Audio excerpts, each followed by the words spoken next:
Oi, meu nome é Ariana Menck e esse é o podcast Pra Não Passar em Branco. Estamos aqui de volta com mais um episódio apoiado por Drogasil.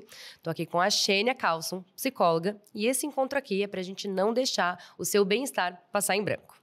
Xênia, hoje eu quero muito falar sobre... Primeiro, vou te pedir licença para ler um trechinho da sua apresentação profissional, porque eu acho que ela diz muito sobre o que a gente vai conversar aqui hoje. Posso? Claro! Então, vou ler.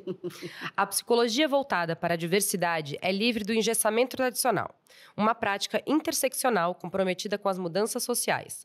Racismo, sexismo, xenofobia, homofobia e outras formas de discriminação são violências sociais que causam sofrimento psíquico, sendo assim demandas terapêuticas a serem tratadas com respeito. E eu acho super importante pontuar isso e falar que a saúde mental, ela não é universal. Ela não é uma receita de bolo que funciona para todo mundo da mesma forma, né, Xênia?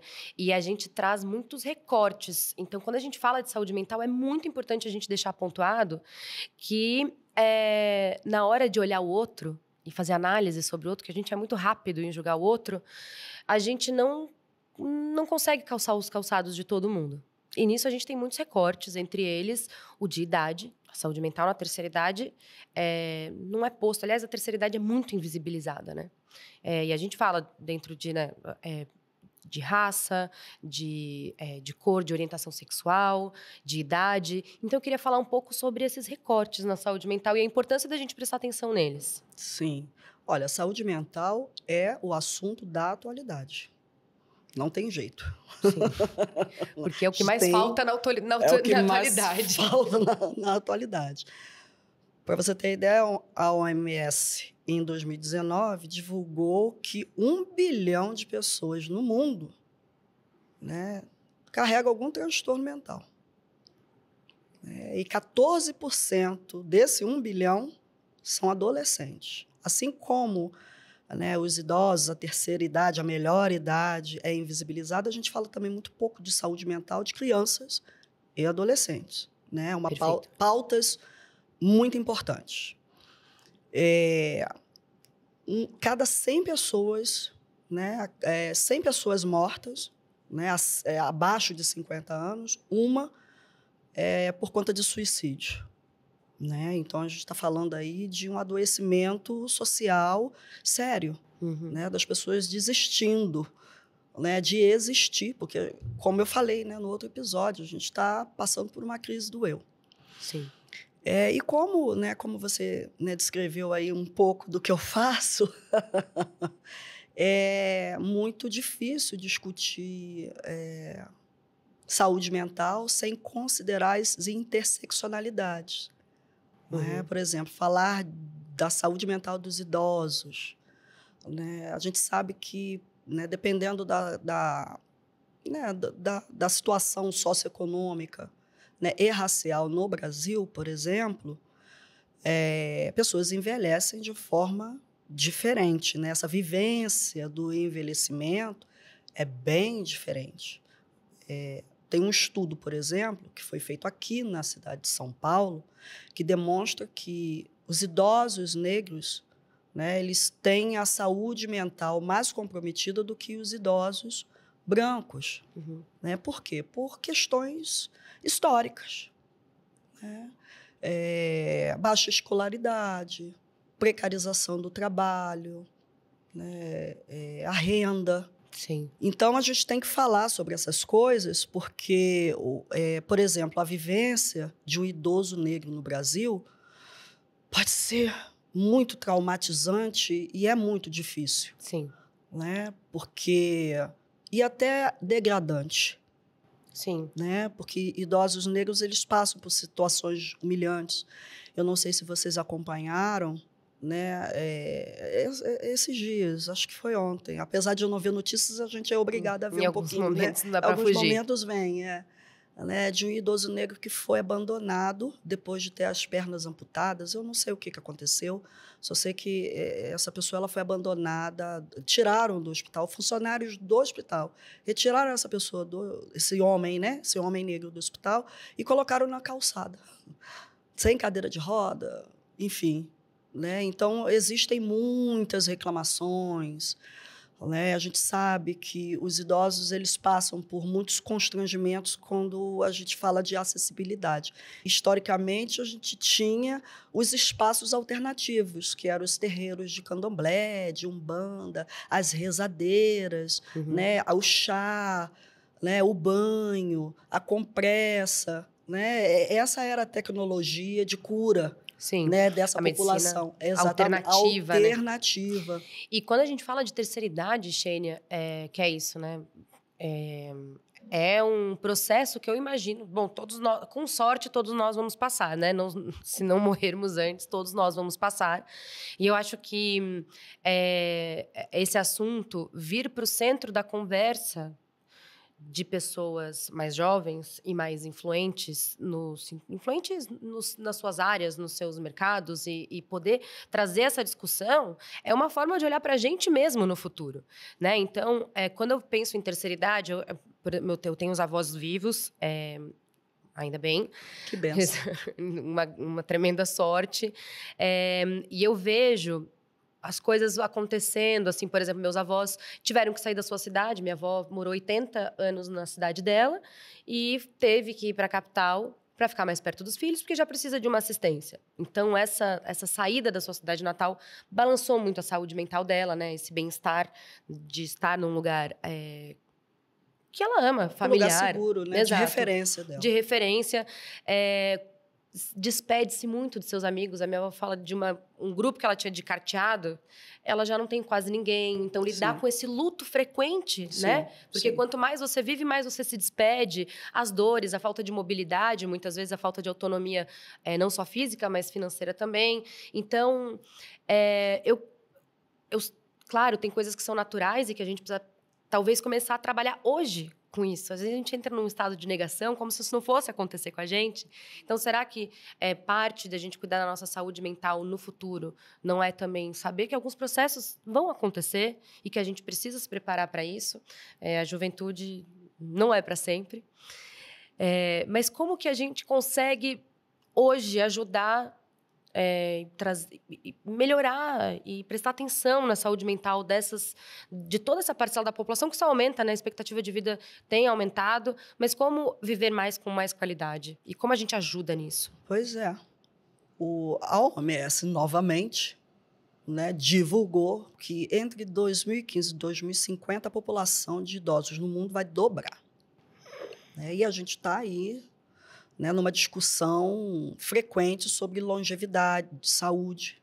Né? Existem as questões individuais. Né? Não somos uma sociedade que lida bem com a morte, com a finitude, com o envelhecimento, embora tenho notado, né, pessoas de meia idade, né, já malhando, cuidando, mudando da alimentação. Né? E a tendência é que esse envelhecimento, né, seja aí, acompanhado da proposta da melhora da qualidade de vida.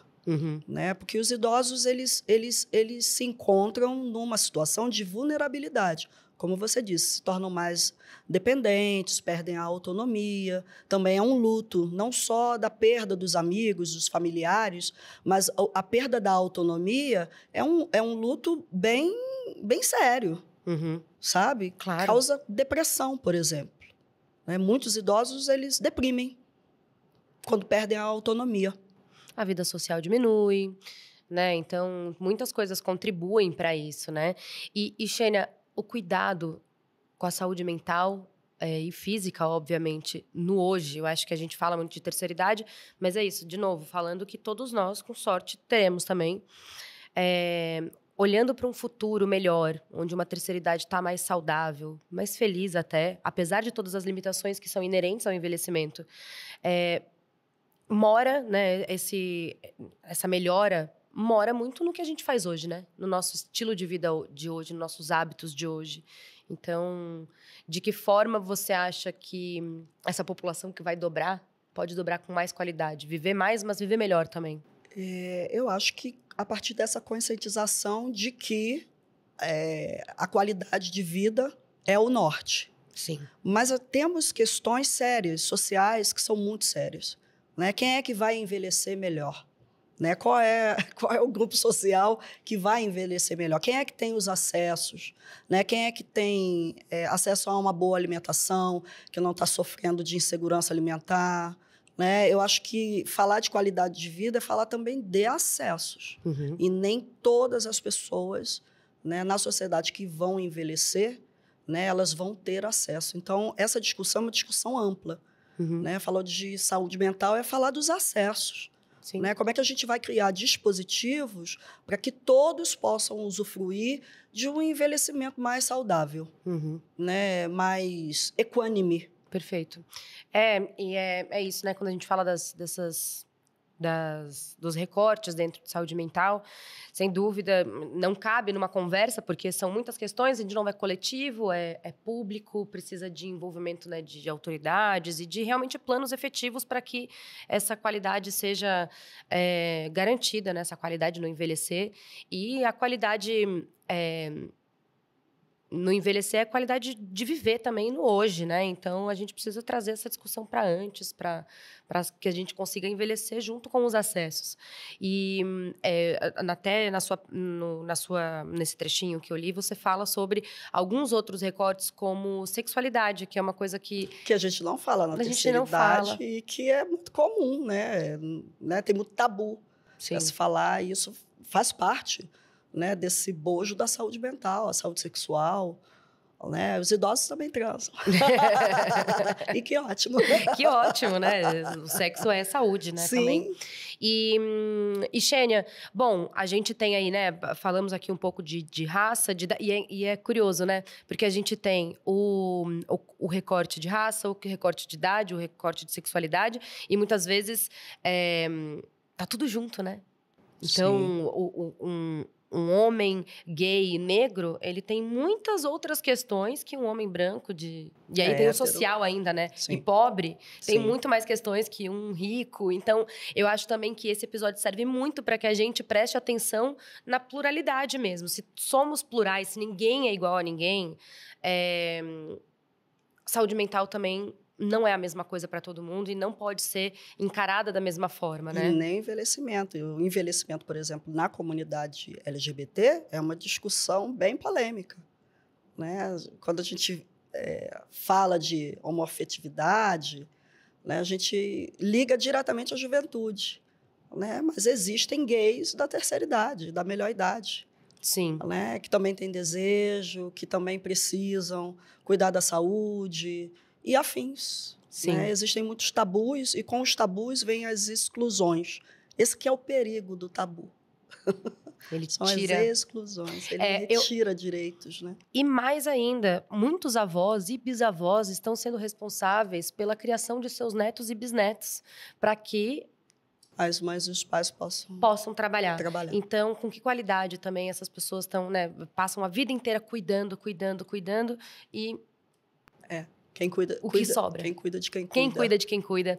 Né? Então, eu acho que esse é um episódio muito interessante para que a gente preste mais atenção mesmo a essas pluralidades, pare de achar que a nossa realidade é a única que existe.